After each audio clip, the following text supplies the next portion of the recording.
In June of 2017, Cardinal Pell decided to return to Australia to respond to abuse accusations against him. He didn't imagine he would end up in prison. One of the risks of his departure was the interruption of economic reforms he himself had spearheaded at Pope Francis's request. Now, in Rome, he's presenting the journal he kept during his 404 days in jail. He looks with satisfaction at the reforms still well underway. We have made progress. There's no doubt about it. And we have a modern methodology. It's not perfect by any manner of means. We still don't have a powerful external auditor.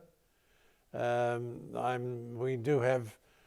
not sure there's been appointed yet a permanent auditor within the Vatican. So there are things. A lot of abuse has been revealed, and that has been made more possible by the reforms we introduced. We are much better placed now to know where we are. The Cardinal explains that his years in Rome as the head of the Secretariat for the Economy were difficult, detrimental even to his health. A number of people said, even while my case was going on, that I looked in better health. And I think one reason for that was I was out of Rome. It's very exhausting fighting to try to get the right thing done in a bureaucracy. Very frustrating, very exhausting. He now confesses that many aspects of his work were sources of worry. He said there was no lack of suspicious incidents involving his collaborators. I remember Danny Casey, who was my executive officer in the reforms, did a great job. Now he started to get interested in the sum of 50 million. And a day or two later, a car was burnt just outside his residence.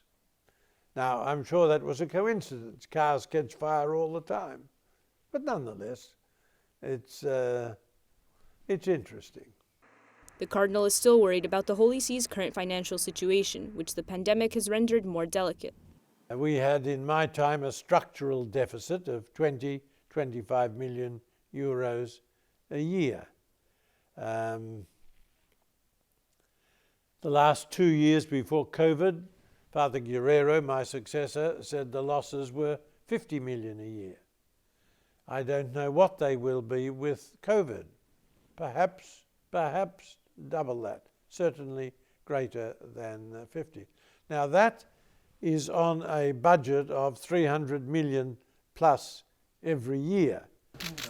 Pell was the first Vatican Secretary for the Economy. His successor is Juan Antonio Guerrero Alves. The role is key in Pope Francis's reform plans.